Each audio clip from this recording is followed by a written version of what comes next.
Demons versus angels. Have you ever been on a bad date? At first, the other person checks all the boxes. Good looking, check. Good job, check. And then somewhere along the way, whether on the first date, second, third, fourth, or fifth, you pick up on some real negative vibes. Whether it surfaces early or later on, something really icks. Sometimes you can't put your finger on it. There's something that bothers you about the person. It's not just that you don't like the person because of different interests. You realize you would never even choose to be friends with the person. And it has nothing to do with interests. It's because of something the person said or did. Somebody might call it immaturity. For you, it sits a little differently.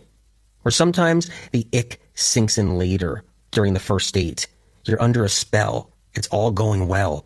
Then you're done with the date and something's bothering you. You're analyzing what the person said and it's throwing you off. You start to wonder, what did they say? Then you go on the second date because you're curious and it seems to get worse from there.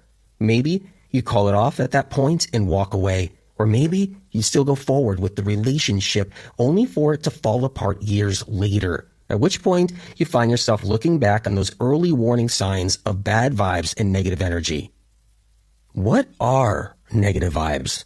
What is negativity? What is negative energy? A ball of energy that ends up going inside someone and taking them over? Or is negative energy just a wire crossed, where someone's neurons are focused on some dark thoughts, so their consciousness is taken over by some dark thoughts? Or is there something else at play? Something else is involved. Negativity is one thing.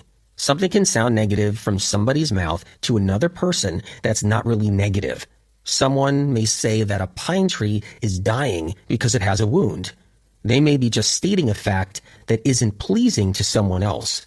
The other person may say, well, this pine tree is wounded, but maybe it's going to survive. Stop being negative. This falls into the glass is half empty, glass is half full aspect of negativity, optimism and pessimism. And by no means does it mean demons or a negative force are involved.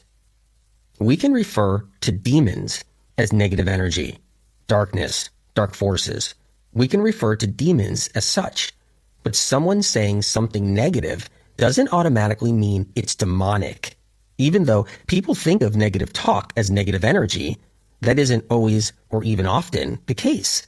In other words, somebody being told they're being negative doesn't necessarily mean they're demonically influenced, whereas the person telling someone else they're being negative could be the one who's demonically influenced. Someone who is working with demons, whether they know it or not, could be offering the most seemingly pleasing situation, sending somebody else astray. The mainstream is pivoting now, supporting and propping up deeds that were known to be bad in the past. They're commending them as if they're positive now. This is how demonic energy can work. You're never supposed to feel a negative energy leading up to a ghost experience. A ghost may surprise you or scare you or spook you, but with no forewarning. You don't walk into a haunted house and feel negative energy from a ghost. That would mean you're feeling demonic energy or a demon.